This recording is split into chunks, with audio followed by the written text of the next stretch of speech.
Welcome to the Terrible Podcast with your hosts from SteelersDepot.com, where you can find all your latest and greatest Steelers news.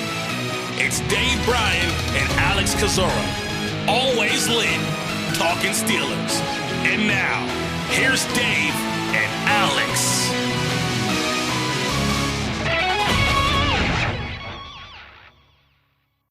Welcome to the Terrible Podcast, Season 14, Episode 103. He's Dave Bryan. I'm Alex Kozora, SteelersDepot.com. Thanks for being back with us here on this Monday, Steelers Nation. And it was March Madness for college basketball as our brackets are getting ready, but it's been a March Madness for the Pittsburgh Steelers. Obviously, Dave, we had our emergency podcast over the weekend to talk about Justin Fields being acquired by the Steelers in that Saturday evening/night trade. Kind of react to that today. Some more cap news, reworking of cornerback Dante Jackson's contract. So still plenty for us to discuss. Oh, absolutely. Happy Monday to everybody. And if you're, Duquesne, what about Duquesne, huh? Yeah, go Dukes, an attorney. Yeah. No Pitt, though. That hurt. Yeah, that did hurt there. So, all right, we obviously, here we go again, a lot to talk about, and really in a positive aspect regarding the Steelers. And where would you like to start this morning? Let's start with the most immediate piece of news that came out Monday morning. The Steelers have restructured, reworked. You can explain it better than I can. The contract of Dante Jackson, the player acquired from the Carolina Panthers in that Dante Jackson trade. Dave, you had speculated they could be doing something with that to reduce his cap charge for 2024. So walk us through that situation. Yeah, look, I mean, this is nothing but good news here when it comes to what is, what we thought might happen with his contract there. This is a guy that was originally the cap number with him was coming in over like, $10.5 million upon arrival. We were waiting to see what would happen because he had that $4 million roster bonus due on the 16th. And immediately, you kind of look at that and where the placement was in the APY hierarchy, and it didn't look right. And you kind of wondered if there'd be some contract manipulation there. And it got manipulated for sure overall there. His new deal essentially totals out at $6 million in total. The Steelers hate having those workout bonuses and per game roster bonuses in there. So those were worked out as part of this redo, if you will. Long story short here, they're saving, what did I say the savings was in here? Hold on a minute here. I'll get it, the total here exactly for you. But his total cost is going to be $6 million, and all told, the cap savings are $4.5225 million with him. So that's the long and short of it. And I had tweeted out not long after they acquired him that I think the best thing to hope for here is maybe Dante Jackson agreeing to nix his $4 million roster bonus so that he could get traded and possibly not released, and maybe his per game roster bonuses as well, and that we should know sooner rather than later what the result of that is. And essentially that's what happened here, Alex. I mean, you get a 4.5. Look at it this way too. They were on the books to pay Dante Jackson $10 million in cash in 2024, and now they're on the books to pay Dante Jackson $6 million in cash. So you get a $4 million cash savings, as a result of the trade. And obviously you swap players and the picks and all like that were involved there. But this is really, when you look at his Dante Jackson's history and injury history and all like that, this is kind of really what his worth is, $6 million. So that will be kind of his new APY. It looks a lot better when you look at that thing in the hierarchy of the Steelers contracts at this point. So, good news. I mean, you get cap savings there, you get cash savings there, and now because of what he's at, if you look at this overall, this does not prevent you from going out and maybe adding another cornerback here in free agency, either one that plays outside or one that plays in the slot, or who knows, maybe one of each here, because this room could still need some help prior to the draft here. So that's the long and short of it. Long story short, kind of what we thought might happen there. Still a free agent after this season, is that accurate? Right. Okay. And if he leaves, then he should, depending obviously of what he would sign for somewhere else and all like that, should qualify as a compensatory free agent a year from now, if indeed he leaves and signs for a night. Obviously all of that depends on value of contracts and all like that, but we'll worry about that a year from now. Right. And I know it's in the post people can check out on the site, but where does Pittsburgh now sit at, available cap space wise after this reworking of the Jackson contract? Yeah, when you look at it as of Monday morning, now we're still waiting for specifics when it comes to the contracts, the 1-year contract of Van Jefferson and what was it, a 2-year deal on Deshaun Elliott. But we did have the total 2 years of the Deshaun Elliott contract to at least work with there. And once again, the Van Jefferson contract should be easy to narrow down because that's likely to be a veteran benefit contract. So I'm working under approximations on both Van Jefferson and Deshaun Elliott. I don't imagine my approximations are off much here, but I've got them roughly the team right now today in real time, and this is everything included. This is Justin Fields after the trade, after the Kenny Pickett trade, after everything right now in real time. I have this team at 15.153, almost 15.154 million under the cap as we sit here right now. I would like to think that maybe there's at a max 250,000 of margin of error to either side of that. That gives me a little room to play with overall if I miss on the Van Jefferson and Deshaun Elliott contracts there. But that should be a very good rough approximation, 15.154 million under the cap at this time. And obviously, look, I mean, when you look long-term, past free agency and on into the offseason, the team has, what I would consider, 18 point something million dollars worth of 18.3 and roughly estimated forthcoming cap charges that they'll still have to accommodate for. But as we talk about several times, there's lines in there are lines in the sand when it comes to things that you have to account for throughout the offseason. And right now, all this team's worried about is functioning space within free agency. And at 15.154 million under, that's plenty to work with right now for the remainder of free agency here. They'll worry about creating the cap room for the other forthcoming costs later on down the road. Once again, you can extend Cam Hayward, no new money in 2024, and probably clear around 9.5 or so million in cap space that way. You can always restructure the contract of Alex Highsmith and clear another 7.2 million in cap space at some point down the road that way. But those are things to worry about on another day there. The way I look at this right now, there's plenty of room to work with. There are going to be new additions in free agency here moving forward. However, I think we are kind of past the line in the sand of a big ad. Of someone, let's say, with a APY of greater than 9 million.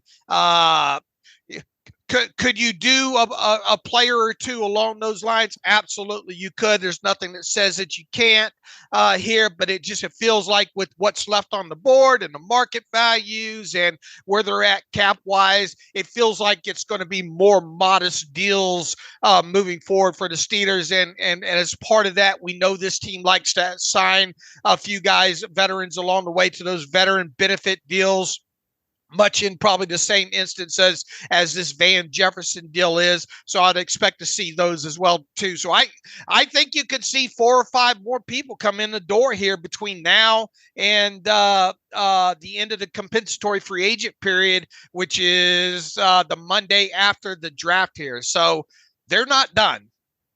And some potential re-signings. Chandon Sullivan, maybe he comes back on a cheap deal. Miles Boykin, potentially. I'm a little less confident in predicting that. I think it's kind of a coin flip, but that could happen as well. We will talk about Mike Williams here in a little bit and see what his market value is. Probably under that $9 million APY, but we'll discuss that just a little bit later in the show. Obviously, reworking this contract, clearing that cap space is a positive thing, an improvement if you're Pittsburgh. And from a cap standpoint, does this make you feel significantly better about the Dante Jackson trade, or is this kind of more a marginal thing in your opinion? Well, I think what you have here now is at least the two players' values, cash values, being the proper cash values. You can look at it that way, and then add on top of it, looking at it as how significantly better did one room get, and how significantly worse did the other room get. Those are two separate arguments overall. The one argument is, look, you traded a guy that is Dante Jackson worth $10 million cash in a single season? My answer to that would be yes. Is Dante Jackson now worth $6 million in one single season? I would say yes to that. So at least now, to me, was Dante Jackson worth $10 million, a little bit more than the $10 million in a single season? My answer to that would be no. But now I think he has the proper value. I think if you want to look at it as proper player cash value representation, those have been worked out properly now. Now the separate argument still remains what we talked about right after the trade happened. How significantly better did you get in one room, and how significantly worse did you get in the other room? Right. That's fair. Yeah, I think the values have aligned. I still think Pittsburgh lost that trade because to me, Johnson at $10 million is worth more than Jackson at $6 million. But the deal is the deal in Pittsburgh, obviously, with roster bonus that was upcoming, and maybe Johnson just wanting out. Was lacking some of the leverage, great receiver class in the draft, and some of those things were factoring in against them. Does this, I know you've kind of been a little more downplaying the idea than I have. Do you think cornerback is still a possibility in, say, the first round, or at least, first, second round? I know there's other needs at center, wide receiver, but does this move change that equation in your mind at all? I think with Dante Jackson now in the room, and obviously we'll see how the rest of free agency here. I don't if there is a guy that you like and you got to have, in the first round that plays corner, I don't think there's anything that prevents you from taking him.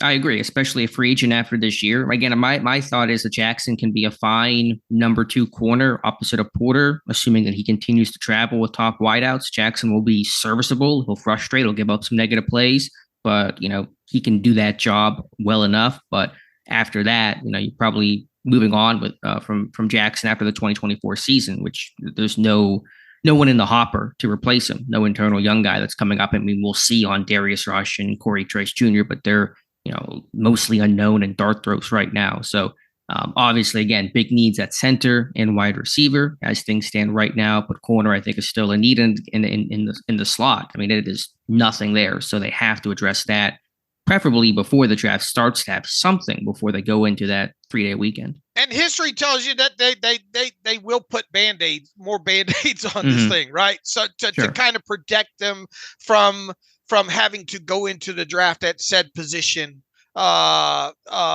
Look, if a guy like Quinyon Mitchell's there staring you at number 20 for whatever reason, and he checks all the boxes for you, that'd be hard to turn down, wouldn't it?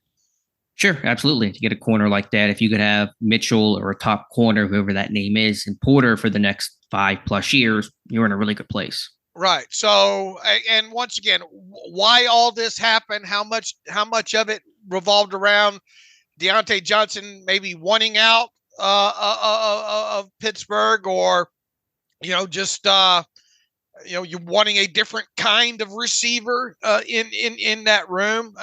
We might never know the complete answers to those questions. So the argument at this point, the analysis at this point for that trade between the Panthers and the Steelers should now come down to it's less about the cash value of the players. It's just what you think about what you did to both of the rooms. Yeah, it's just the players themselves as opposed to the financial aspect of their value and how they're being paid out. So that's the update on Jackson. Be sure to check out the post that Dave has that covers the salary cap update on that restructure, reworking of that contract, and where Pittsburgh sits today. It's up on SteelersDepot.com. Sunday, by comparison, was a quieter day for the Pittsburgh Steelers, but not a completely quiet day. We found out Sunday evening the team has scheduled a visit with former LA Chargers wide receiver Mike Williams. He'll be coming in sometime later this week. We don't know the date. He's with the Jets today, so we know he's not in Pittsburgh today. Also has a meeting scheduled with the Panthers at some point this week as well. So again, timetables, not entirely sure. What's your reaction, thoughts to Omar Khan potentially taking a fairly sizable swing potentially at wide receiver? Yeah, look, I mean, when his exit from the Chargers, I think a lot of people probably saw coming there, coming off of the ACL injury that happened in week 3 last season. You go back and you watch the replay of that. It's kind of hard to see what exactly happened, but most of the internet doctors were able to kind of guess that it was an ACL there. If you think in totality, it hasn't been, I don't think, even 6 full months since that ACL happened. The official transaction sheet when it came to the Chargers letting Mike Williams go kind of predictably listed him as a failed physical. So there's still time involved remaining in his rehab. But as we've seen over the years with players with ACLs and MCLs and stuff like that, that timetable seems to be around 9 months, anywhere from 9 months to, I guess, a year overall. So long story short, one would think that he should be able to be ready to go by the start of the season. Whether or not he's ready to participate in OTAs fully, who knows? I kind of wonder, because we're coming up on the 6-month mark with him since he had his initial injury, and because he is now on the market officially, as a street free agent, I kind of wonder if teams that have interest in him are bringing him in, at least initially, to get a look at where he's at in this rehab overall. Now, does that mean that he can't sign? No. I mean, if the deal's right for him and whatever, he could potentially sign, especially if the team likes where he's at from a medical situation there. So the question is what is his value right now? Which is, to me, really tough to figure out. I hadn't given it a ton of thought. I was going to kind of let you carry the conversation here and what that number is. Is it a 1-year prove-it deal? Is it he's trying to get that one last long-term contract around 30 years old? Obviously, again, the ACL complicates things. The injury history overall complicates things. What's your standpoint? It feels like it's under that 8 million mark, Look, I mean, he's a talented, contested ball catcher, can get down the field. He is, however, coming off of that injury, and because of his age on top of it, that's going to carry some concern with it. The Steelers. Here's the thing. Let's say his average yearly value is more than 6.5 million or more than 5.5 million at this point. As we've seen in the past, the Steelers typically would like to do 2-year deals or more with a guy like this. So let's say his value is 7.5, 8 million. I would think that the Steelers would try to do a 2-year deal with him. That way they can, give him $7 or $8 million in cash in 2024, yet make his cap number significantly lower than that. It just feels like his cash value for at least 2024 is somewhere between 6 and 8 million. Okay, that sounds reasonable, and you're right. I mean, if it is going to be, a decent salary or average, yearly value, then Pittsburgh would want to do 2 years. Does Williams want to do 2 years? I don't know.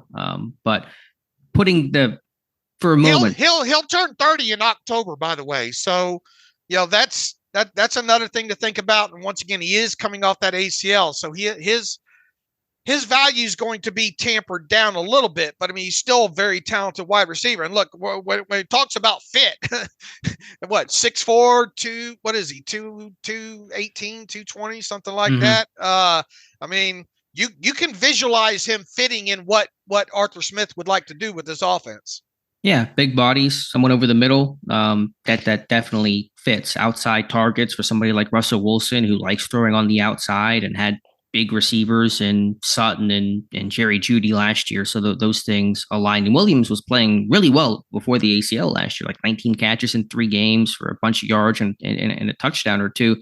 I think the concern, and I'm not concluding anything, the guy hasn't even visited yet, much less signed, but I think there is a school of thought. If you have one kind of, just categorizing him broadly, jump ball, go up there and get a kind of guy in George Pickens. Do you need another in Mike Williams? And if you replace hypothetically Johnson with Williams, who's kind of your short area, quickness, yards after the catch, 3-step game type of receiver, I think Pittsburgh had the setup of you have your Z receiver in lines blur. I know they're not just static, but you had your jump ball, downfield threat in Pickens, and you had your kind of traditional X receiver in Deontay, somebody that could create space. Do you want 2 guys that are just, more contested type of players, or do you want to kind of have that different flair and different archetype at receiver where you have your more, traditional route runner and your, George Pickens and somebody that's going to be more your vertical threat, contest, win the jump ball type of receiver? Well, I guess the question there is, with Pickens is, can his route running continue to increase and you get more X kind of stuff out of it? And he played some X at Georgia, right? So how much better of an X type short area guy can he become? I mean, he can, and he did improve. I think his route running, he was used in the slot more. He moved around more last year. His yak improved by leaps and bounds. He's one of the worst yak receivers as a rookie and one of the better yak receivers as a sophomore. And so there's certainly development in his game, but he's never going to be that quick twitch type of guy that Deontay is. Like, I guess the question or the concern would be, is it a little too redundant to add Mike Williams when you already have George Pickens? Well, I think the thing here is can you have too many good physical receivers? And I think the answer to that is no. Okay, I understand a redundancy, but also too, we still got to draft. Once again, this goes back to right after Dante Jackson was traded. We need to evaluate this room after the draft and after free agency. So I think this is more of a big picture question than it is a week by week. Sure. Yeah. Again, we mentioned after the Deontay trade, there's a totality aspect. You want to see how the room looks as a whole. And so you don't want to conclude on, how much worse they got a receiver until you actually see the final picture, or essentially the final picture, we'll say, just call it, early May, once the main bulk of free agency and the draft is all concluded. So we'll see. And then there's the injury history, obviously. I mean, he hasn't played a full season, but once in his career back in 2018. He's had recurring back issues. As you get older, those probably don't get better and probably don't just go away. They probably keep recurring in the ACL now. And so there are, just availability concerns with Mike Williams. Right, sure, and that's what's going to probably play into his market value as well. So, I mean, we'll see. I kind of wonder if we'll see actually Mike Williams sign a contract this week. Right. I mean, I think you're on the money when you say teams with any team, Right. I think teams want to get the idea of where he's at medically right now before they start to really talk contract and just kind of see where he's at with his rehab and recovery. Because, I mean, as you said, ACLs. I mean, heck, some guys, I'm not saying this will happen with Williams, but some guys have come back within 6 months from an ACL tear. Right. Remember, Amari Rodgers at Clemson did that. And so the timetable is no longer that full calendar year. Now, there's a separate conversation about getting confidence in your knee and really feeling like yourself again, as opposed to just being truly medically cleared. Those are different things, and that's typically a longer timeline. But yeah, I mean, and heck, I mean, in theory, he could sign with the Jets today if he wanted to, if they gave him a great contract. So there's no guarantee he even gets to Pittsburgh, but we'll see what happens and keep you guys posted. And there's nothing to say that he can't get to Pittsburgh and the deal be right. They get it done. Right. So it's going to be. We'll see what by the end of the week what happens with him with these visits.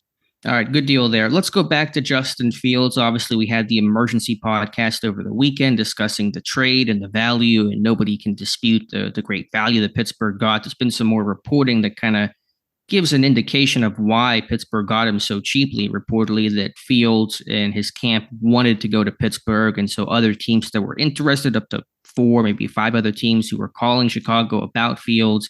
Essentially, Fields' agency was saying, we don't want Justin to go there. We want him to go to Pittsburgh.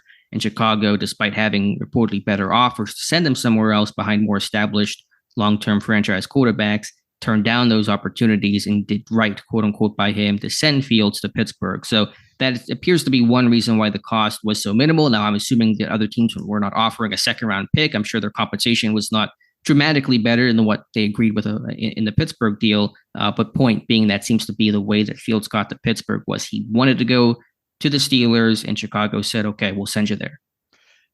Not surprising at its core, if indeed it all went down like that. I mean, you circle all the way back to the pro day and Mike Tomlin, and you have to think if Justin Fields was sat down and asked point blank, or if he asked, specifically asked to go to one team, I don't think it's hard to fathom that. Man, send me to Pittsburgh if you can.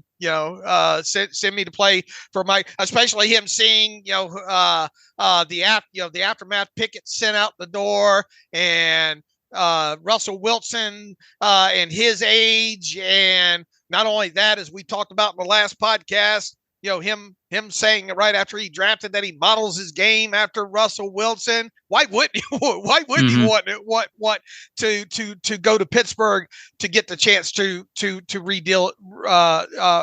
potentially revitalize his career? For sure. If he was not going to have the chance to start anywhere, then you want to go to the place to be the best backup possible and be in that optimal situation and behind Russell Wilson on a 1-year deal. Yeah, Pittsburgh may want to do an extension with him after the season, but they're going to let this year play out, and who knows what will happen from there. So yeah, for the stability of Pittsburgh, the connection with Mike Tomlin, that made a lot of sense overall. So that's kind of just clarifying some of the reasoning and rationale of how Pittsburgh got Fields for a really minimal cost. Look, I don't know how you could take issue with what they had to give up as part of this deal. And you get, to me, the more I look at the tape and all with him, the more I think of all the young quarterbacks that have switched, been traded this offseason, he seems to have his overall game seems to be the most salvageable. Yeah, the upside is immense. And I've been digging through the tape a bit more yesterday, and I have an article up this morning, a film room on the best of Justin Fields and the highlights and kind of the upside that we talk about. I will have an article in a day or two on the worst of Justin Fields. It talks about the things he has to work on and the rough edges of his game, but certainly at his best, the arm talent's there. Even some of the processing, I think, has improved. He was better down the stretch, and Chicago was able to win games and finish the year stronger. He was sacked less often. And obviously his ability to create with his legs, extend the play, both as a scrambler, and then somebody just kind of being able to run and pick up yardage is really special. It's really like him and Lamar was the two guys that can do that at that kind of level, just really be able to create and turn what seems to be a clear negative into a really big positive play. So that's what they have to work on, and he can sit there and learn and watch Russell Wilson and hopefully have some good teaching and be able to work on those aspects of his game. What would you say are the three most encouraging aspects of Justin Fields' game at this point? I mean, again, from a pure arm talent standpoint, I think he can make every single throw. There's no question about that. And even little things like him being comfortable moving and throwing to his left. I think Russell Wilson and many right-handed quarterbacks struggle more to the left than to the right. I think Wilson loses his accuracy when he moves to the left, and Fields, to me, his accuracy overall is not as good as Wilson's, but to the left, I don't see a significant drop off. But just pure arm talent overall. Obviously, the mobility and the ability to create with his legs, the design run game, again, how defenses play, they have to account and really be +1 in the box in the run game because they have to account for the quarterback run threat and how they have to play more zone coverage against you. That's an element as well. So it just his mobility, his athleticism, the arm talent. And then for the third thing, I'd have to probably think about that some more. I'd have to probably sit there and chew on maybe that third tangible trait, but I think he shows some touch. I don't think it's all arm. It's not just fastballs. I think whenever he has to take something off of it and throw down the seam or throw over a defender underneath zone defender, I mean, I think he can do it. So you've seen moments where the arm talent's not just in terms of arm strength and velocity, but showing touch. And I think when he doesn't look to bail, he can stand in the pocket and take a shot. I think he's a pretty fearless dude in that respect. Now, there are times where he will sense pressure and start to drop his eyes and start running around, get himself in trouble. But there are many clips of him standing tall in the pocket, taking a shot, and still being accurate doing so. So I think there's a toughness to his game as well. All right. Look, the arm talent's there. The mobility's definitely there. This guy's going to bust off. Still has some, if given the opportunity to play, he's going to bust off some runs on some people. That aspect of him is not going to go away. Once again, as we've talked about in the podcast the other day, you'd like to see him in plays that call for him to play within structure, do that, get the ball out a little bit quicker. I think he's got a good one. Once again, there were times, especially I think in the second half of the season last year, where it looked like the light was coming on for him a little bit there. I agree with you. I think he does have a touch aspect of him. I think his accuracy is probably better or improved as the season went on last year. I think overall his accuracy is probably better than his career accuracy numbers indicate. I have not looked at his adjusted completion percentages and all like that. I know that he did have some drops, last year by some receivers and all like that. That obviously hurts his completion percentage over there as well. But there is still some ups. It's up to the Steelers now to make him work within what they want to do without trying to take the core, because some things you're not with him and Russell Wilson.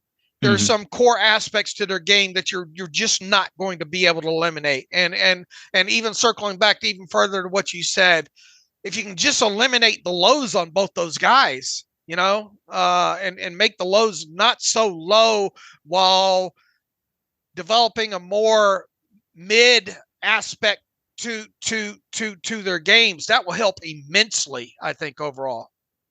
Who do you think that's more likely to happen with? Because Wilson, he's been doing it his entire career. The guy's 35. Fields. But Fields is also like, he can get away with it more because he's still younger and can make those crazy plays that Wilson was able to do in his prime, but he probably can't do anymore.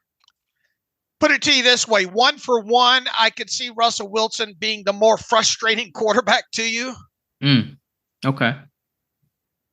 I think Fields is still going to frustrate more, but he's going to frustrate you because he's going to wow you so often too. And it's going to, can we just bottle that more often and avoid some of those negativity? Like, I mean, when he's on. He's fantastic, but the accuracy can wane so much, and the decision making from time to time can wane as well, and some really head scratching decisions. And I think to just kind of preview the negative, I mean, they both have issues of bailing on pockets and trying to do a little too much with their legs, but Fields will really, his tackles will frustrate him. Or I should say that the tackles will be frustrated by him because his drops, he just gets stepped, he drifts, and I think he really makes life tough on an offensive tackle to protect because he'll change that junction point and really make it an impossible angle for the tackle to block and pass pro. Yeah, that's why if you can get him to be more on rhythm and more on the shorter drops, 3 to 5 step drops, and get that football out of him on time, that will help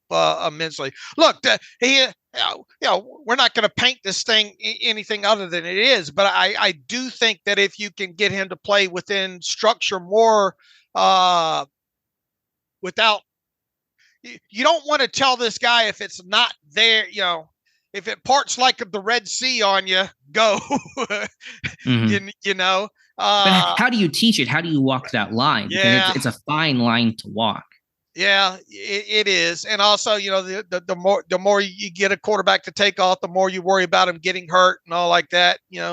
Taking a pop he doesn't necessarily have to take. But I mean, without a doubt, I mean, some of the electrifying pluses that he's had so far, just, I mean, you go back to, the Cordell Stewart's name's been thrown around. Remember those 55, 70 yard scampers that he had, with him. The highs are really high with the electricity with him, and throwing the ball down the field as well too. I mean, with him extending some plays, he's had some nice extended plays.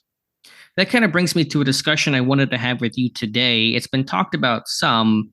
Do you carve out a specialty package for Fields and try some either red zone stuff, short yardage stuff, or do you have him as a traditional true backup? Look, the more you can give an opposing defense to think about, the more you try to do that, I think. So, yeah, I mean, I don't think, how do you think Russell Wilson would handle that, 4 snaps a game with Fields coming in on the field? I can't say for sure. I think he would be okay with it as long as the rules are defined and clear. And I think Pittsburgh is doing that. You're hearing the reporting saying that Wilson is our starter as soon as they made the deal for Fields. And I think that's comfort for Wilson to know, okay, I'm not looking over my shoulder immediately, that I'm the starter, he's the backup. That's how the division of labor, how the depth chart will look. But to answer my own question, I'm with you, Dave. I think you should use him in some of these specialty ways.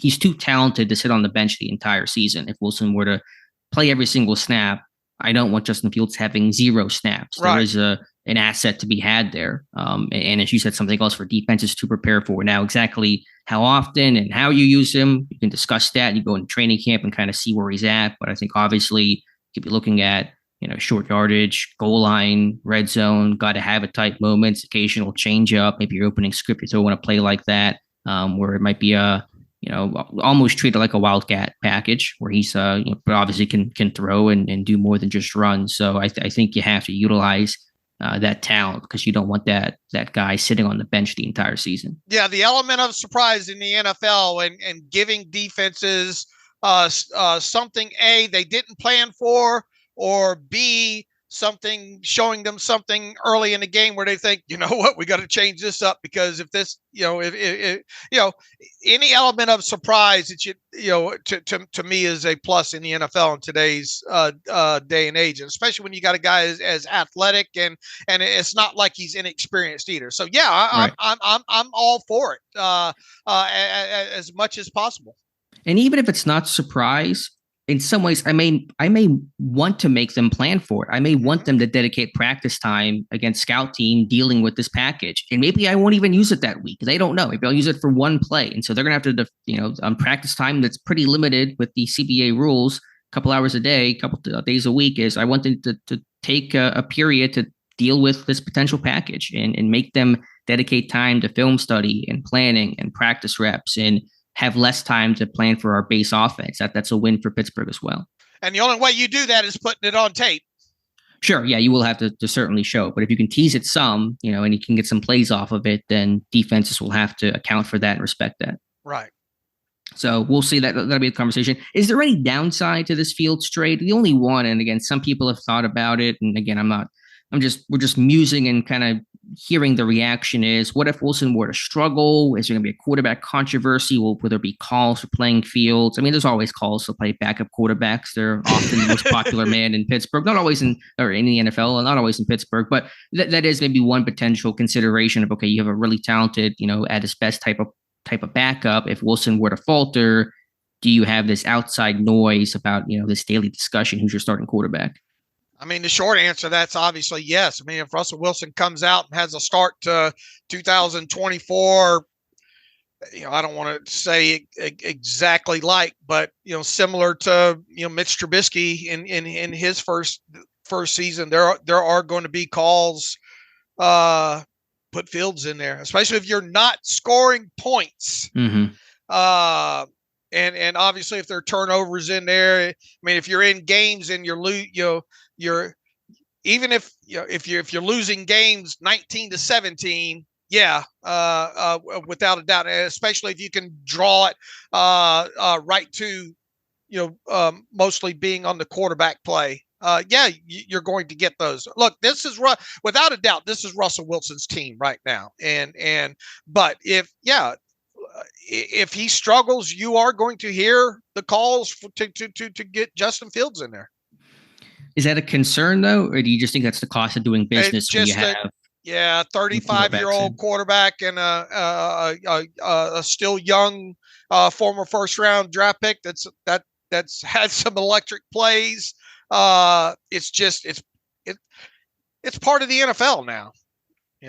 Sure, I'm with you. So I think Pittsburgh's mind is, that could happen, but we're not planning for that. We're not planning for failure. We're planning to make this thing work, and that's going to be our approach. And we're going to go with that optimistic approach as opposed to this, what if it all goes wrong type of lens. It's not how teams, are trying to build their team with the intent of, maximizing and making things go well and having some confidence. So it's a fair point, and it may be October and we're having these conversations, and it may be something we write about and talk about endlessly. Hopefully not, but I think it's the risk that you have to take. Here's the thing, and boils back to what we said, the other day there. I don't know how this is going to play out with this quarterback room in 2024, but I tip my hat to them doing something with that room, because as we said going into the offseason, and Rooney said, and way back at the end of January there, quarterback play has got to improve significantly if this team wants to compete. And they just didn't sit on their hands here this offseason. And quite honestly, when is the last time that you've been this excited, at least to see what the end result is when it comes to the Steelers quarterback room? Yeah, I mean, in terms of something new, I mean, we're just not used to this kind of radical change and this upheaval and all these new names and notable names in there. I mean, obviously, there's been excitement, in Ben's prime for just, okay, we have Ben, you feel like you have a chance. But in terms of something new to that room, it's been, I was excited for Pickett last year. I mean, even after the summer, because it was a really good summer, I was really optimistic. And obviously that did not, that optimism was not lived. But to this degree, it is really exciting. I tell you, I know you think highly of Ben Solak from the Ringer. Does absolutely amazing work, and I've been kind of following his thoughts from last season on through all this season up until and past where we're at right now with this thing. He has been pretty floored by the fact that, man, you telling me that all the Bears could get was a conditional 6th round draft pick for 2025. He's I think significantly higher on Justin Fields coming out of last year and his future than most people are, I think. And he's a really level-headed analyst overall, so for him to have a flag kind of planted in the ground when it comes to Fields and thinking that in so many words, the Steelers got a steal here. I think that's worth notating. Sure. No, Ben does a fantastic job. And I think even if you're not as high on Fields as he is, you can't be mad at the return. I mean, what is the risk here? I mean, the worst case scenario is he's your backup. You send a 6th-round pick next year. Even if he were to leave and go sign somewhere else, I mean, you've hardly lost anything. You've lost a 6th-round pick in 2025. It is worth the risk. Now, again, I think the reporting indicates that Chicago could have gotten more had they, not listened to what Fields was wanting and hoping that would happen of him going to Pittsburgh. Again, I don't think they turned down a day 2 pick to go send him to Pittsburgh for a conditional 6th-round pick. I don't know what the other offer was, but it is worth noting there probably was something a bit better out there. But yeah, I mean, I am surprised, generally speaking, that no other team viewed Fields as a even kind of potential starter. It feels like every team was evaluating him as a backup. And I wonder why that is. Is it because just there's been so much quarterback movement this offseason because it's a good quarterback class and the top 3 teams picking in this year's draft all have quarterbacks? Is that why maybe Fields' market was not as active? Or is there just a concern about the turnovers and negative plays, the fumbles, the inconsistency that makes him hard to trust as your week in, week out starter? Right. Are the real lows in the roller coaster ride able to be eliminated, or at least reduced? I don't think you'll eliminate. There's going to be part of his game that just it comes with the territory of it. I think the answer to that question, why was the league up lower on him, is probably a combination of both his play and then the other quarterback options available and where some of the quarterback needy teams are slotting, like Washington, New England, etc. So it's probably a combination of both. But it did surprise me to some degree that no team really even seemed to have much of an interest as adding Fields to even maybe compete for a starting job, including Pittsburgh. You talked just a little bit ago about Fields under pressure and all like that. Next Gen Stats just posted Justin Fields threw 9 touchdowns while under pressure last season, just 2 fewer than now Steelers teammate Russell Wilson. Fields and Wilson will now headline a Pittsburgh quarterback room that had just 3 touchdowns under pressure in 2023, which tied for 3rd fewest in the NFL.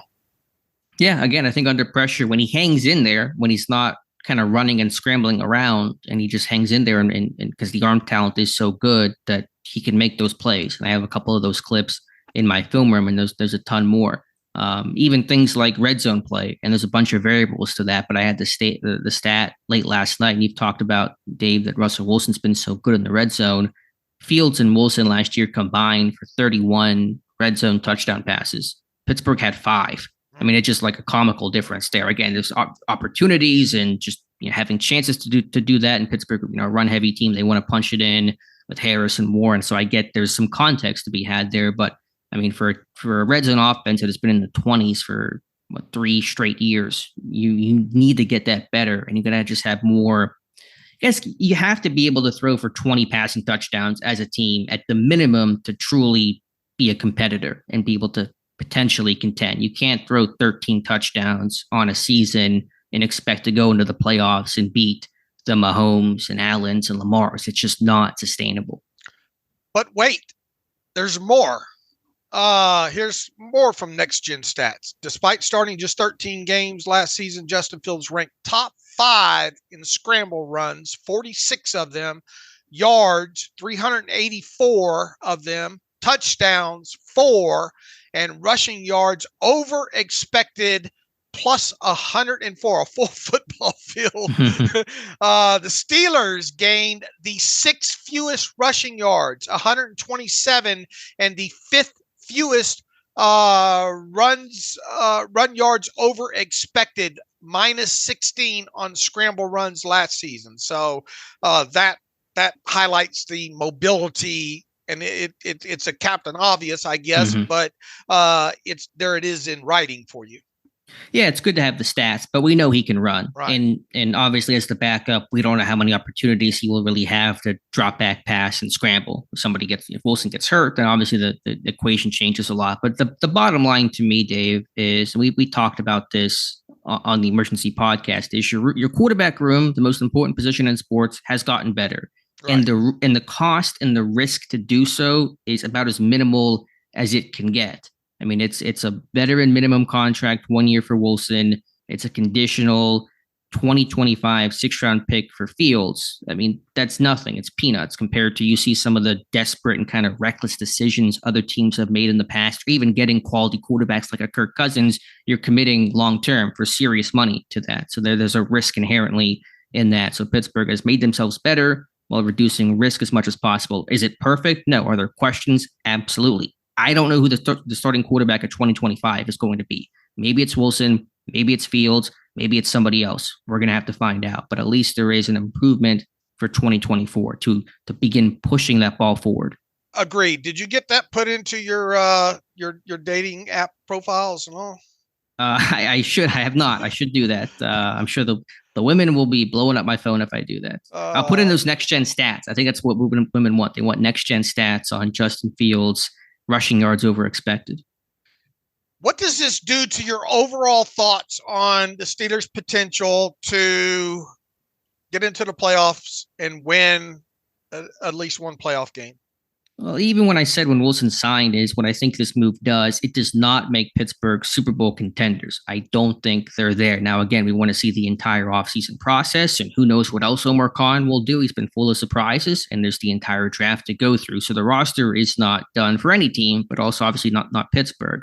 But what I think it does, it gives them a good chance to win a playoff game. And I do really think that's what's fueling this team to make some of these more radical moves is, again, the frustration, the angst, the impatience, Art Rooney's comments about, we have not won a playoff game in 7 years. And I think that's one reason why they're really trying to just do something kind of radical and different to get some radical and different results, which hopefully will include a playoff win. Now, I think Fields just kind of happened. Again, they had been researching him and studying him, but, if Pickett didn't win out, then Justin Fields is probably not a Steeler right now. I don't think that would have happened. I think it still would have been Pickett and Russell Wilson. But once, Pickett was unhappy and he wanted his exit, then that opened up the door for Pittsburgh to go down that Fields path again. But again, I think Pittsburgh has been more aggressive in that pursuit of finally getting over that hump of winning a playoff game. I still wonder, even if Pickett doesn't exit, if they still might have gone down this path. It's possible, but I think less likely overall. Okay. I mean, that's a Captain Obvious statement, but I mean, if the cost was that, again, I wouldn't have blamed the team for doing that. If you would have gotten, Fields for the same compensation, which I assume that you would have, a conditional 6th-round pick next year, and even if Pickett was still in the fold, I'm good with that. But I mean, I think obviously once Pickett went out, they needed a backup quarterback, and that's when the talks really begin to accelerate. All right, what do you have? What do you have come next on the film room on Fields? I'll have a worst stuff Fields where it's going to show again him drifting and getting far too much depth, which makes him tough to protect. Like Wilson and Fields both got sacked a ton last year over the last 2 years. I think for different reasons. For Wilson, his drops are fine. He just will start to bail and spin and do some of the things that were frustrating to watch from Pickett last year. For Fields, there's a bit of that too, but his drops are just far too deep, and he'll take us 5 step and then he'll step back. He's like hitching backwards instead of hitching forward and climbing, and that's creating a lot of the pressure that the tackles you can't blame them for. They're in an impossible situation. So I'll have a worst of on him, and then I'll do something small on kind of the hidden factors of his legs in the design run game and how that influences defenses and kind of force them to adjust and account. Josh Carney will also have kind of a more dedicated design run game schematically, some things Pittsburgh could potentially do with Justin Fields. So there'll be some run game aspects coming up as well. All right, where shall we go from here? I know we've talked about it already on 2 podcasts, but I never really asked a question, and I meant to, Dave, about Kenny Pickett. There's a lot to discuss, a lot to unpack here, but just to ask a very big question, what went wrong with Kenny Pickett? Was this just a misevaluation of the talent? Was this him not having a chance because of lack of either good scheme, personnel around him, the Matt Canada factor? where did it all go? Like when you do the autopsy on Kenny Pickett of his Steelers career, what is the cause of him no longer being a Steeler? Yes. That's probably the accurate one. I think it feels like it's all the above. Is there a driving factor, or do you think it's distributed evenly between he just wasn't as good as they thought, or the coaching was the issue? Can you break it down at all? Look, I think some of the things that you go back and you remember him having on tape of bailing out of those pockets never went by the wayside there. Now, however, there were the moments, the game against the Jets, and there were certain kind of turning points where you thought, okay, maybe, standing in the pocket, delivering that pass against the Jets over the middle and taking the hit there. But there was just not enough. He did not make enough strides overall. And look, that's why I said yes, because I think schematically, but look, how many times did we point out where it seemed less on Matt Canada and Kenny Pickett not pulling the trigger on certain window throws that we feel that he could have made. The arm strength was never there. Overall, and what I mean by that is down the field distance wise with velocity. I thought that Pickett did show that he could make those throws from far hash, the 15-yarders to the other sideline and all like that. I don't think that was the issue. They never could get him really to operate more outside or inside the numbers. Overall, I think that was one aspect of his game that you probably came into it kind of wondering if he could be that middle of the field player and give you that aspect of it. And then the whole, bailing on the pockets and not trusting the pockets and getting himself in trouble that way on top of it. Look, once again, there are several elements to it. Quarterbacks in the draft and evaluating quarterbacks is far from being a science. And however, it's rare for any single quarterback to not come off the board within the first 20 picks of the draft. And the fact that he was the first one off the board in that draft at 20th overall, along with that you look back at that class now, and it not great at all, right? Sure, one of the worst quarterback classes ever. It's tracking towards.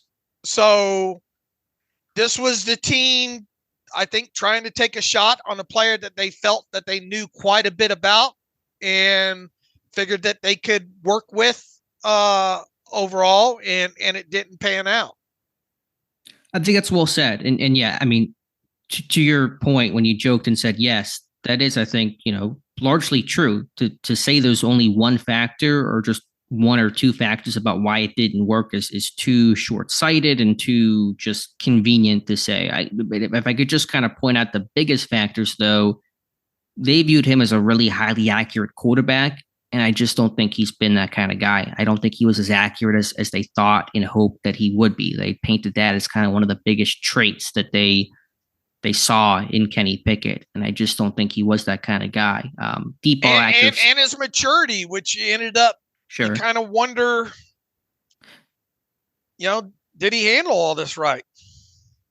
I mean, if you're Kenny Pickett, though, just to put ourselves in his shoes, can you understand his frustration, though, of feeling like he was not been given the opportunity? I can understand that to a degree. Sure, he probably feels like they set me up to fail here. Right. So, how well, you handle that? Yeah, we don't know all the details. It doesn't seem like it was handled totally well, but that's a different discussion for maybe a different time. But I think the accuracy, the lack of it was an issue.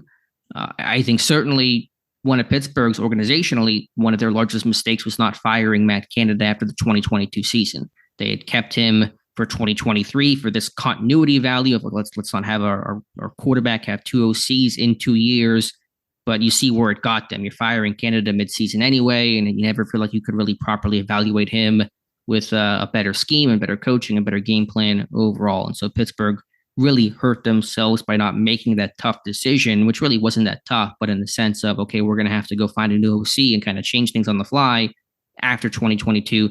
That was a mistake. So I would say those two things, of many other factors, but those are the two largest mistakes of why Pickett did not work in Pittsburgh.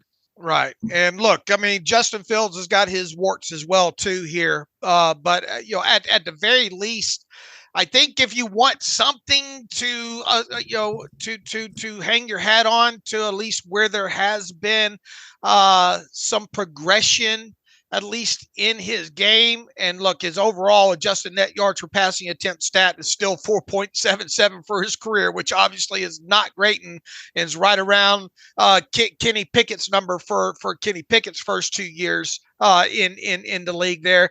At least Fields did see a jump in his number he went from 4.63 adjusted net yards per passing attempt in his second season in 2022 to 5.29 in 2023.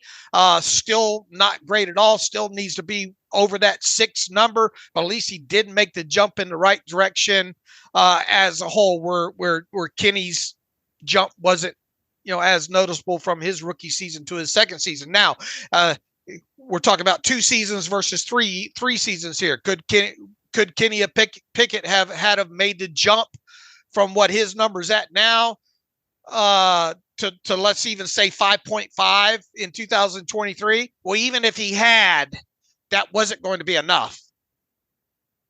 Sure. I mean, that's not a number that you can win with and win a Super Bowl with. Right. So that's my thoughts there on Kenny Pickett. I think there were elements where there was a misevaluation of him. Maybe that one great year at Pitt was just a really great year at Pitt, and he had Jordan Addison that year too, correct? And I'm sure that helped. Not that that's the sole reason why Pickett got better. He just was went back to school and matured, and maybe there was a health issue the year before. I can't quite remember, but they built him as this really accurate guy. He wasn't a terrible, he's more accurate than Justin Fields, more consistent, I guess, but his accuracy to me was average. The deep ball was decent. I think the short intermediate stuff was kind of below. It was average at best in terms of his accuracy, and I think below average in that area. And I look at a CJ Stroud, and one reason why he had such a great rookie year in Houston was he was just this highly dialed in precision passer, and Pickett never has been, I don't think, and probably never will be that type of guy. So that was a misevaluation from a scouting standpoint. And then from a coaching development standpoint, again, I think holding on to Canada was a really poor decision. Right. I agree. And that's why I started off with just saying yes to begin with. There's a lot of layers to the onion here. Yeah. I mean, again, you joke when you say yes, but there are plenty of elements to this. It is not just one reason. Does the organizational failures with Pickett, does that concern you when we're talking about trying to develop somebody like a Justin Fields or maximize a Russell Wilson? Is that a concern about how the team will approach handling quarterbacks going forward? Well, I mean, you got new people in that room too now, so you do. We're just going to have to wait and see it play out. I mean, look, ideally, if things have gone the way you think that or that you hope that you've done it properly this year, then Justin Fields is not going to play a lot of snaps this year. But true, if he does, the test, the true answer there will be if Justin Fields has to get on the field for a large amount of snaps for whatever reason here. But I think you have at least set him up where the notion is this is Russell Wilson's team. We're riding with Russell Wilson. Justin can take a step back and work on areas that he needs to work on. He's got a veteran who he modeled his game after to kind of learn from as well too. And sometimes maybe standing on the sideline a little bit will help a young player. Yeah, there's certainly value in that. I do wonder how they intend to evaluate Justin Fields this year, assuming that Wilson stays healthy and Fields maybe gets some specialty package wrinkle stuff where it's more run heavy and throws the ball 30 times or so. I mean, with him, assuming his 5th year option is declined, which I'll call a pretty safe bet right now. he'll be a free agent after 2024. How do you evaluate his future, potentially try to retain him when he's barely played in 2024? I think that'll be stuff that we don't see, the eye raising in practices during the week there, right? Oh, Lord, Justin had a hell of a damn practice, today, and strings those things together. I think that's where you get your comfort at running the things that you want to run with him as the backup, and the things that in practices that we don't see, and word kind of filtering out of, man, Justin Fields is having some great practices with the Steelers.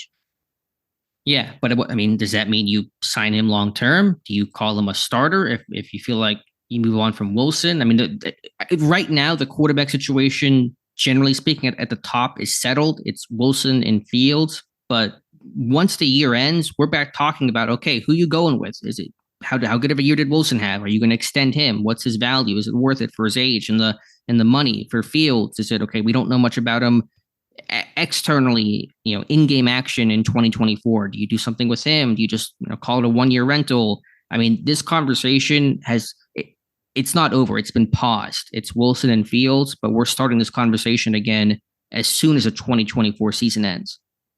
Alex, a lot of people ask sometimes, or tell us sometimes on this show and on the site in general, you guys don't talk enough about, you guys are great about talking about what you think the Steelers will do.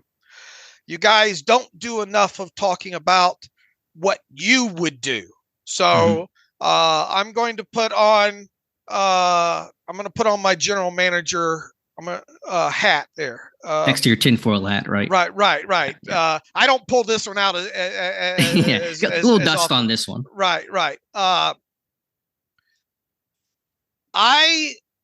this point, if my evaluation, if I'm very, very comfortable with my evaluation on what Justin Fields has done through his first 3 years in the NFL, and then going back to what my pre-draft evaluation on him was as an organization, if I'm very comfortable with that right now and feel that there is indeed that my organization and coaching staff and Tomlin and everybody top to bottom can unlock more of the upside to Justin Fields, then I do my damnedest from here until week 1 of the season to see if I can get some sort of an extension done with Justin Fields that at least locks him up through the 2025 season there. Now, do I go out and pay him $18 million yearly average as part of the deal? No. But I think there's some sort of happy medium there where you can make him happy as far as guaranteed cash. Because look, once again, there's no guarantee that he's going to play 100 snaps in 2024. And thus he would hit the market kind of in the same situation that he was traded this offseason. Well, all we have is the tape from his first 3 seasons there at this point. Does Justin Fields want to run the chance of changing teams yet again and having his value questioned and being locked into another 1-year deal, let's say around $5 million or what have you, to be a potential backup in the NFL? Or does he want to take kind of more guaranteed money right now up front, add another year of his contract with the notion that, look, the guy that I'm backing up in 2024 with the Steelers might not be here in 2025. This might be the team. This is a team that I want to be with. If I'm Omar Khan, I am calling Justin Fields and his agent from here on to week 1 to see if there's anything that we can do of extending this deal where it's great for both sides here. That's what I'm trying to do if I'm Omar Khan, and especially if I'm very, very comfortable with what I've seen from the first 3 years from him, in addition to what my pre-draft analysis was on him. Plain and simple, that's what I'm trying to do. I get the thought. If they could do that, more power to them. I can't see it as more than a 1 year extension because you Right. can't, if you're Fields, you can't lock yourself down that long. And if you are going to do that, you got to get paid handsomely for it. And I just have a tough time. And I've been writing about this stuff before. I didn't think what Trubisky would get an extension when he got an extension. I just have a tough time seeing the benefit from Fields' perspective, not knowing if he'll be the starter in Pittsburgh or if they're going to hold on to Russell Wilson. Well, look, what if, he's scheduled to earn what, a little over three million? What's the exact number that Justin 3.2? I think he's got that roster bonus due in the summer, 1.6 or 1.6 base salary, so somewhere around there. He is due a total of 3.233, almost 0.5, 3 point. Let's call it 3.233 million in 2024. What if you were able to put 8 million in his pocket this year? In other words, what you would do is you would lower his base salary down to the minimum, make up the rest of it in a signing bonus where you could essentially keep his cap number about the same. All right. Mm-hmm. But you put more cash in his pocket in 2024, and then his year next year is something around 7 or 8 million in cash. If I'm Fields, though, I go to you, the now GM of the Steelers, and say, what's my role? What's my plan here in Pittsburgh for this year or next year? Right now, I know I'm the backup. Well, I tell you right now. Well, look, it's to be determined, Justin. But us doing this thinks that we have confidence that you could potentially be the starter. We can't guarantee you it, but we're making a good faith cash effort here up front by paying you even more in 2024, where our plan is for you to not take even 100 snaps. That's our good faith effort to you. We're investing in you because if we don't think that you could be that guy, then we just gave you $7 or $8 million in 2024 to be a backup for the full 2 years. Sure, but he wants to play. Like, I know the money's good, but he wants to play. So if I'm Justin, I'll say, I'll talk to you after the season ends and I'll evaluate my options. And if I want to do a 1 year extension and re-up with you guys for 2025, then I'll do that next March. But I'm not going to lock myself in right now without knowing how this season plays out for myself, for Wilson, and for the organization. Sure. And that should be the side that the player and the agent takes on the other side. Right. There's almost, and this will sound weird, but there's almost in a weird way a Mitch Trubisky comparison, because you have a failed, unsuccessful overall first round Bears quarterback, goes to be the backup for a season. Everyone loves the backup. You're going to get glowing reviews from a stable organization behind an established starter, Josh Allen in Buffalo, Russell Wilson in Pittsburgh, with a potentially, I know it's a very, far lens. I'm not crazy about these kind of predictions, but supposedly the 2025 quarterback class is not projected to be great. And I think it's one thing hurting Fields this year's market was the 24 quarterback class is excellent, very, very good. Think about Trubisky in 2022. He got some interest because that 2022 quarterback class was poor overall. And so if I'm Fields, I say, yeah, maybe I'll have some more opportunities next year. Someone will inevitably need quarterbacks, and the class next year is not looking great. Maybe I will have more options. I'm in Pittsburgh, back up for a year. They'll talk about how great I was in the locker room, how many strides I made. Maybe I'll get a chance in 2025. Sure. Yeah. And look, once again, your side is a valid argument to this. But if you want to ask me what I'm trying to do if I'm the Steelers at this point, that's what I'm trying to do with him. I get it. If they can do that and lock him up, fine. And there is a happy medium in here somewhere, I think. What that happy medium is financially, term length, and all, obviously yet to be seen. But but do remember that the risk on his side, on Justin Fields' side, is he only plays 100 snaps, and teams are still wondering, man, is this guy, is it worth going out and paying him big money on a or even that medium quarterback money? Because look, if you pay him over X amount, he's got to be your starter. Yeah, right. And then what happens with Wilson? If he has a good year, it could get messy on Pittsburgh's end. But I mean, I get your point. The market was clearly down on Fields. And so the concern from him is if I don't do anything this year, will there be that much more interest in 2025? That is a stance that you can argue. All right. Well, I mean, I don't want to spend a lot of time on this, but that's what I'm trying to do if I'm Omar Khan and the Steelers. If I'm convinced that he's salvageable and can potentially be a better than average starting quarterback for my team in 2025. If you did an extension, my last question on this, if you did an extension, do you think you could get it more than a 1 year extension? Or do you think 1 year is that year that you could get him to agree to? Yeah, I think the 1 year, because he's going to want to, because his thought process should be, okay, I'll do this, but if I reach the potential that you guys think I can reach, I want that big bite of the apple after the 2025 season. Yeah. So I think if it were to hypothetically happen, I think it'd be a 1 year thing. They did that with Rudolph, obviously at a much lower number, but that was kind of the thought. Because there was a concern that you have, as of right now, no quarterbacks under contract for 2025. Now you could pick up the option on Fields.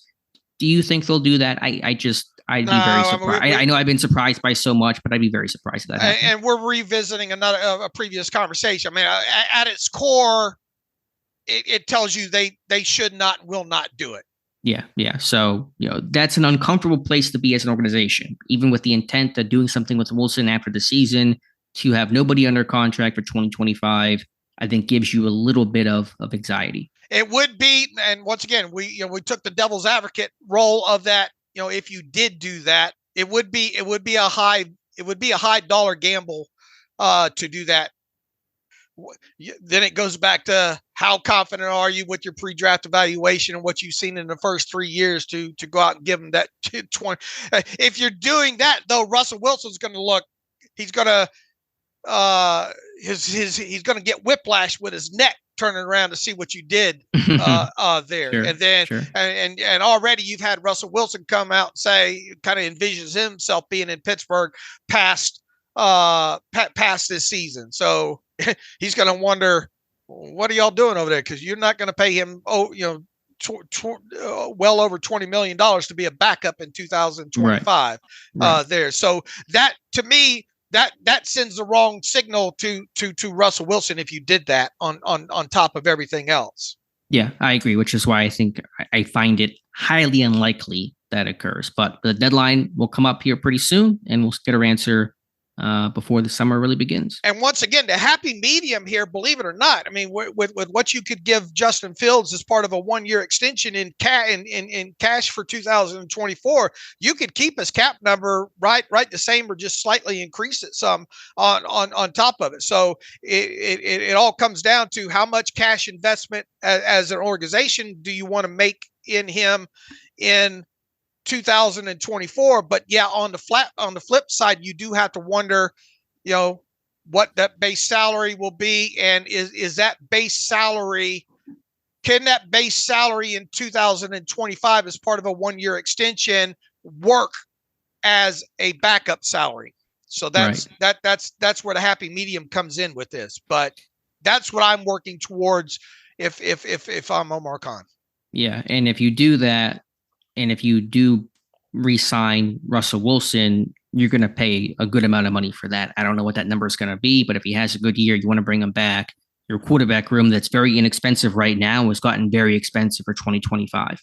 Right. But if the outcome is greatly increased quarterback play, can you put a price on it? No, it's totally worth it for sure. But just things to think about when you're trying to plan out what next year could look like. Right.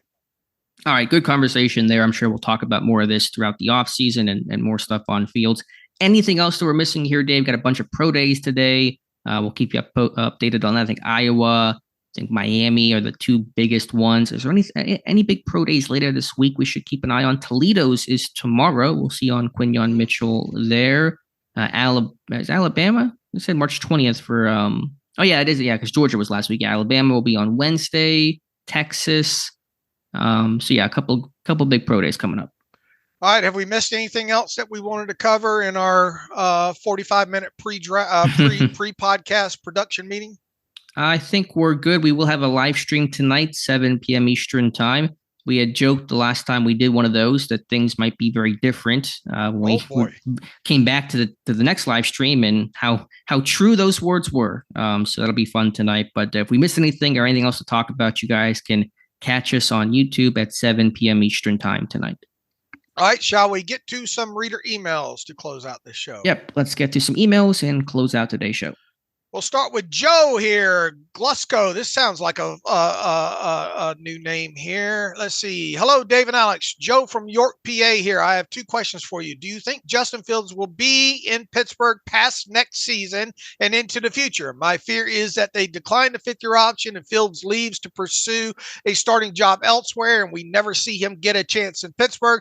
This is obviously assuming that Russ is a starting quarterback all year.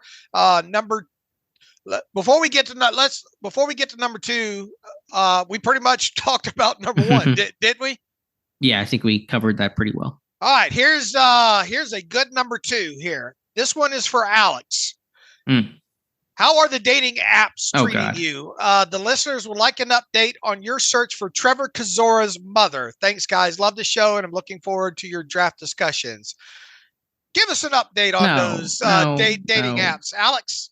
This Alexa in disguise. She always messages me and texts me about my dating app stuff. I really have not been on there. It's been a busy week. If you guys hadn't noticed, it's been a crazy week for this site. I have truly not even been on the apps in quite some time. Tried some other things. It's all been unsuccessful though. So Trevor Kozora, he will have to probably wait a little while longer. All right. Chris Lookhart writes saying, good morning, fellas. I have a question. I put on my tinfoil hat and cannot figure out why it doesn't make sense to me. When I listen to all of the interviews with Russell Wilson, he talks like it is not 1 year deal, but plans on finishing his career in Pittsburgh.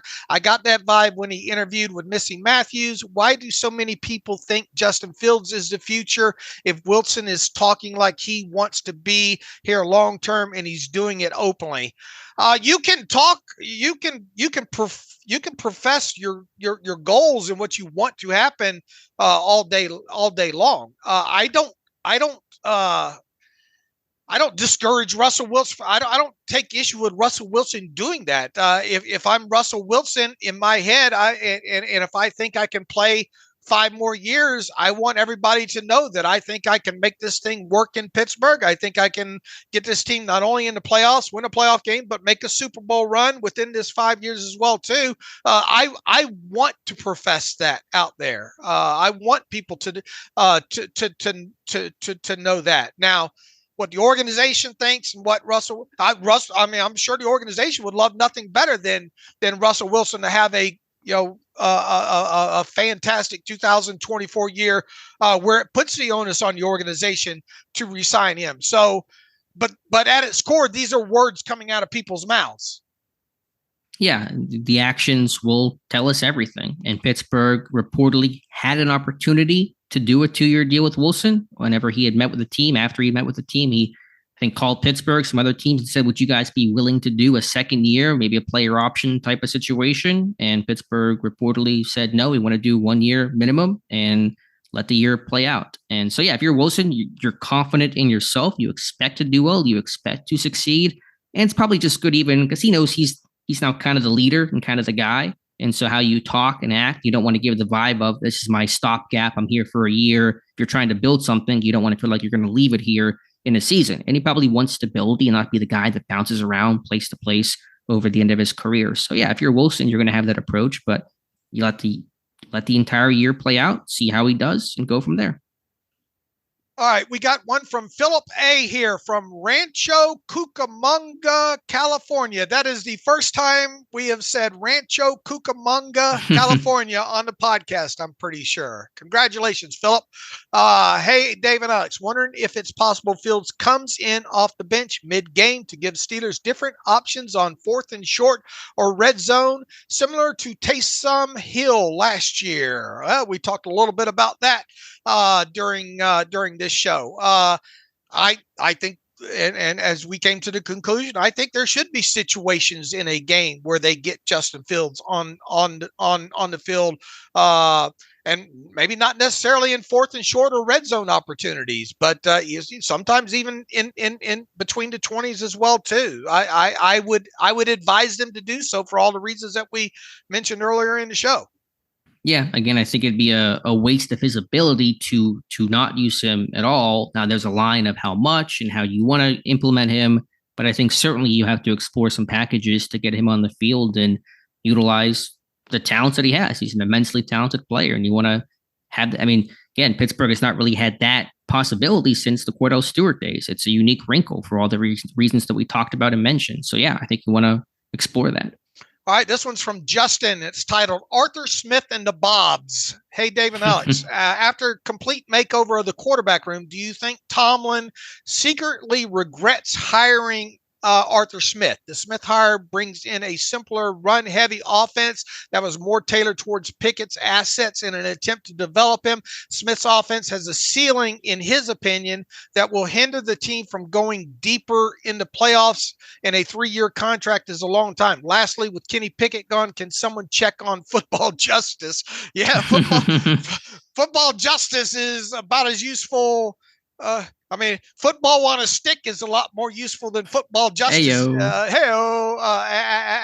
this point, Justin, look, I think at least what we think Arthur Smith's offense is going to look like, with it being run heavy, should help guys like Russell Wilson and Justin Fields. Personally, I think you want more run-based offense. And look, what is one of the things that you go back to the Arthur Smith coaching clinic and talking about play pass was the exact words, and talking about using the mobility and of the quarterback and rolling them out on play pass and all like that. No, I don't think that if anything, I think he's even happier at this point because I think Justin Fields and Russell Wilson share a lot of the things that you want to collectively work on those two, on the things that they need improvement on. No, I don't. I think Arthur Smith can help in that area personally. Yeah, I mean, again, I think he's worked with some quarterbacks in the past and Tannehill and been able to build those guys up. I see, I think at a baseline level, similarities between the Broncos offense and how it was structured and run last year under center, a lot of play pass, condensed splits. I think is comparable to what Arthur Smith runs. There are differences. You probably will hopefully see more middle of the field throws in Pittsburgh under Smith, and you saw last year in Denver with the more outside receivers again in Sutton and Judy. But I'm assuming that Pittsburgh has had this thought about Wilson for a while now. We knew he was done in Denver. Wasn't a surprise. And so I bet you Pittsburgh, had at least a thought and aspiration of signing Wilson when they went to hire Arthur Smith and what that would look like. And so I don't think, Fields is a maybe new name to that equation. They maybe weren't planning about potentially getting as much as they were Wilson, but for the reasons you said, I think it can still fit. So no, I don't think there's they needed and they wanted an experienced guy who's been in that room before and had success. That was their criteria, and really, regardless of who the quarterback is, that was the important thing, which is somebody that can competently do the job and has proven that before, to not only call the game, but to manage the staff throughout the week in terms of film preparation and game planning and delegating and just running the room. All the Monday through Saturday stuff is just as important as the Sunday actual game planning and calling. All Sunday is a product of the work you put in Monday through Saturday. And they wanted somebody who would work hard, has proven they can do the job, and that's why Smith was the guy. All right, well put. Todd Gensler writes in on Wilson and Fields. Can't believe the crazy week of non-football we've endured. Wow. With Wilson and Fields having very similar playing styles, won't that make the offensive schemes a little easier? This is a completely different take here. Offensive schemes a little easier for Smith. How will Smith utilize these quarterbacks, their playing style in his offense, and will he excel based on this or need to change some of his past coaching style? Todd, I think that just an extension of kind of what we just just talked about there. Yeah. Again, some of this is we'll see. You need to get these guys in, start working with them, kind of really get to know them. You know them to probably some degree. Smith, was getting to know Fields in that pre-draft process. And so, you kind of lean on some of those things, but you have a whole offseason and OTAs and spring work and mini camp to try to, figure out what works best and what they're comfortable with and how to tweak things to your scheme. I think Smith is probably going to be open to he's not, I don't think he's a super rigid guy where it's my scheme and you have to run it exactly the way that I want it. I think in Denver last year with Sean Payton was a bit more, this is how we're doing it. You got to do it my way. There's pros and cons to all those things. But again, there's time here to get these guys in, work with them and see how to best approach things. All right. One last one from Austin Hackett here. Rookie offensive tackle. Hey, Dave and Alex, happy to be emailing you guys something non-quarterback related. How do you two think that the Steelers would handle a rookie first or second round pick at right tackle this summer? I think they've got themselves in somewhat of a bind, he writes, because they probably want a right tackle specifically so Broderick Jones could go back to left. So say you draft Amarius Mims, how do you think Tomlin would approach that position in training camp? You saw how reluctant he was to plug and play rookies as starters last year. Broderick wasn't a highly experienced tackle coming out of Georgia either, but he certainly played more than Mims, he says. But does that mean Broderick stays on the right side to start the camp and potentially the season? Tomlin's said Moore can't play right tackle, hasn't he? He says, just curious what you guys think. Austin, let's say you did go with a guy like Marius Mims here. I think you have to at least be open to their seeing. You've got to see enough of Marius Mims. You've got to put him in a situation where at least he can compete for that right tackle job to some degree. And on the flip side, let you see Broderick Jones over on the left side some. And then I think you just see how it goes there. Long story short, I think you go with whoever it is, even if it's not Mims. I think you've got to at least be open-minded to let that player at least compete for the right tackle job, and then let the tape and the practices speak for themselves. And then if he's not ready, if that player's not ready, then you go into the season with Moore as your left tackle, Broderick Jones as your right tackle, and then the natural process, you would think at some point the rookie will play at right tackle and Broderick Jones will go over to left tackle. No, I think that's said well. You can't be the Steelers and say Broderick Jones will eventually move to left tackle and then draft a right tackle in the first round and not even try to move Jones over at left tackle in training camp or in OTAs. That's just, what are you doing at that point? You're just kind of a rudderless ship. You have to at least try it. Now, I think, if you took, say, I don't know, I'm just trying to think of a name. Who's one of the more experienced right tackle? A J.C. Lassam, for example. He's got more experience than Mims. Then I think it's an easier conversation to have. I think with Mims, the concern is the lack of experience. Is this guy even day one ready?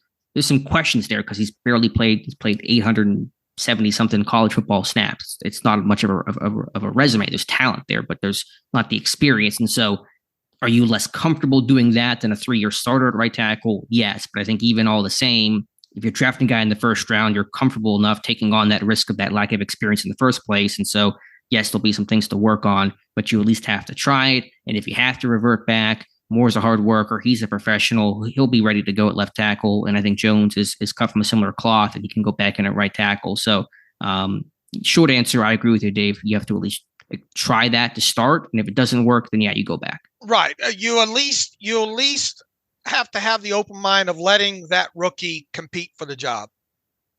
Yeah, but I think that what that means to me is getting those first team reps and kind of maybe throwing them into the fire a little bit, which his team I know was more hesitant doing with Jones last year, but they had more options last year. They had a core for.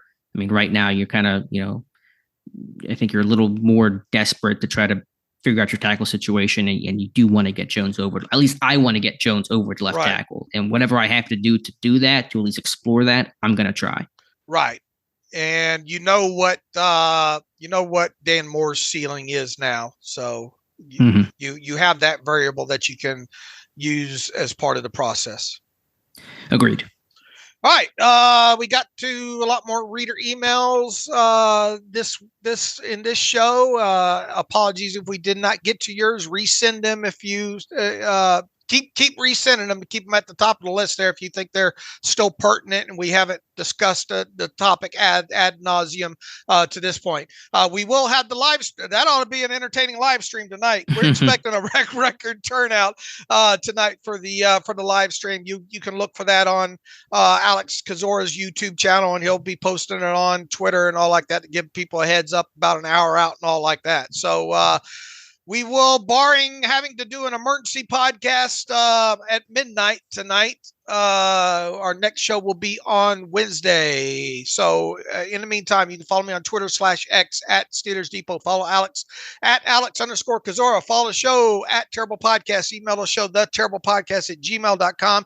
If you like what we do and want to donate to the cause, SteelersDepot.com. Hit the donate button. Also, if you like an ad-free version of the site, SteelersDepot.com. Hit the ad-free button and follow the directions that way.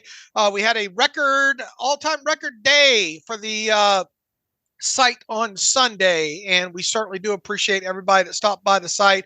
We couldn't do it without you. Also, that last episode of the podcast is putting up extreme numbers on Justin Fields and all like that as well too. So we appreciate the listenership for helping us achieve those goals as well there. So until the next time, as always, thanks for listening to the Terrible Podcast with Dave and Alex.